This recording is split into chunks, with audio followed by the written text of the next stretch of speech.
स्वागत है आप सभी का हमारे चैनल की एक बिल्कुल ही नई वीडियो के अंदर, जहां आज की इस वीडियो के अंदर हम बात करने वाले हैं बनारस का प्यार इस स्टोरी के बारे में। एक अच्छी लव स्टोरी है, तो शुरू करते हैं हमारी यह स्टोरी बनारस का प्यार। चैप्टर 1। बनारस की प्राचीन गलियों में ढलते सूरज की सुनहरी रोशनी एक नाजुक आभा बिखेर रही थी। संकरी पत्थरों की पक्की गलियां शहर के दिल से होकर घूमती और मुड़ती थीं। हर मोड़ सदियों पुराने रोमांस, भक्ति और कला की फुसफुसाहटों को छिपाए हुए। ईशा उन गलियों में जैसे एक सपने की तरह भटक रही थी। हल्की हवा उसके भूरे बालों से खेल रही थी, और कहीं दूर से घाटों से शंख और घंटियों की ध्वनियां उसके कानों तक पहुंच रही थीं। ईशा ने हमेशा महसूस किया था कि वह बनारस से जुड़ी हुई है, एक ऐसा शहर जो उसकी अपनी भावनाओं की गहराई को प्रतिबिंबित करता है। वह एक कला इतिहासकार थी, दिल्ली से आई थी ताकि वह एक भूले बिसरे कलाकार का अध्ययन कर सके, जिसने एक छोटे अनदेखे मंदिर की दीवारों पर सबसे सुंदर भित्तिचित्रों को चित्रित किया था। उसका काम उसे हमेशा खुशी देता था, लेकिन उसकी चुपचाप चल रही जिंदगी के नीचे एक खालीपन था, एक ऐसा शून्य जिसे कोई भी कलाकृति भर नहीं सकती थी। जब वह एक व्यस्त चाय की दुकान के पास से गुजर रही थी, उसकी नज़र एक छोटी आर्ट गैलरी पर पड़ी। बाहर लगे साइन की सादगी में कुछ ऐसा था जो उसे अंदर खींच लाया। गैलरिया आत्मा लिखा था, आत्मा की गैलरी। वह अंदर चली गई और उसके कदम जैसे ठिठक गए। दीवारों पर टंगी पेंटिंग्स के जीवंत रंगों ने उसकी इंद्रियों को अभिभूत कर दिया। हर पेंटिंग आकार और रंगों में विविध, लेकिन हर एक दूसरी से ज्यादा सुंदर और प्रभावशाली थी। लेकिन एक पेंटिंग ने उसे जड़ कर दिया। यह बनारस का दृश्य था, पर वह बनारस नहीं था जिसे आम लोग देखते थे, बल्कि एक ऐसा बनारस जो सपनों जैसा था। गंगा नदी के हल्के रंग चांदनी के नीचे चमक रहे थे, और एक अकेला व्यक्ति दशाश्वमेध घाट के पास खड़ा था, दूर क्षितिज में कुछ देख रहा था, मानो किसी चीज या किसी का इंतजार कर रहा हो। वह आकृति लगभग अलौकिक थी, तारों से भरे आसमान के सामने बमुश्किल नजर आ रही थी। ईशा मंत्रमुग्ध हो गई। उस पेंटिंग में कुछ अजीब तरह से जाना पहचाना था, मानो उसने इसे पहले भी अपने सपनों में देखा हो। वह धीरे धीरे कैनवास के पास गई। उसका दिल बेकाबू हो उठा। क्या यह आपको पसंद आई? एक गहरी आवाज ने पीछे से पूछा। वह तेजी से मुड़ी। आवाज सुनकर चौंक गई। वहां एक आदमी खड़ा था, लंबा और दुबला पतला, जिसके काले लहराते बाल उसके कंधों के ऊपर तक थे। उसकी आंखें, जो एक शानदार नीले रंग की थीं, एक गर्मजोशी से भरी हुई थीं, जो ईशा की आत्मा तक पहुंच रही थीं। उसने एक साधारण काले कुर्ते और जीन्स पहने थे, लेकिन उसमें एक शांत आत्मविश्वास था। यह बहुत खूबसूरत है, ईशा ने धीरे से जवाब दिया। किसने इसे बनाया है? आदमी ने हल्की मुस्कान के साथ पेंटिंग की तरफ देखा। मैंने। ईशा का दिल धड़क उठा। यह अद्भुत है, ऐसा लगता है मानो ये जिंदा हो। वह हंसा, एक ऐसी हंसी जो उसकी रीढ़ तक सिहरन भेज गई। यही तो उद्देश्य है ना? ऐसी कला बनाना जो सांस ले, जो लोगों को हिला दे। उसकी आंखें फिर से ईशा की आंखों से मिलीं, और एक पल के लिए दुनिया उनके चारों ओर से गायब हो गई। मैं ईशान हूँ, उसने कहा, हाथ बढ़ाते हुए। ईशा, उसने जवाब दिया, अपना हाथ उसके हाथ में रखते हुए। उसका स्पर्श गर्म था, उसकी पकड़ दृढ़ लेकिन कोमल, और एक पल के लिए दोनों एक ही जगह ठहर गए। अगला घंटा वे एक साथ गैलरी में घूमते रहे। ईशान हर एक पेंटिंग के पीछे की कहानी बता रहा था।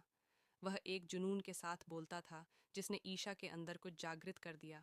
और जब सूरज पूरी तरह से क्षितिज के नीचे चला गया, तो वे गैलरी के एक छोटे से कोने में एक टेबल पर बैठे थे। उनके बीच एक बोतल लाल वाइन रखी थी। तुम बनारस कैसे आई? ईशान ने पूछा। उसकी आंखें ईशा से हट नहीं रही थीं। मैं यहाँ काम के सिलसिले में आई हूँ, ईशा ने कहा। हालांकि अब यह काम की बात उसे कम महत्व की लगने लगी थी। मैं एक प्राचीन कलाकार पर शोध कर रही हूँ, लेकिन सच कहूँ तो मुझे हमेशा से ऐसा लगा है कि इस शहर में कुछ है जिसे मुझे खोजना है। ईशान ने मुस्कुराते हुए कहा, शायद तुमने उसे पा लिया है। उनके बीच ये शब्द हवा में झूल गए, भारी अर्थों से भरे हुए। ईशा ने अपने दिल को उम्मीद और डर के मिले जुले भावों से भरते हुए महसूस किया। क्या यह संभव हो सकता है? क्या उसने आखिरकार वह पा लिया था जिसे वह इतने समय से ढूंढ रही थी? प्राचीन भित्तिचित्रों में नहीं, बल्कि इस अजनबी में, जो किसी सपने से बाहर निकला सा महसूस हो रहा था।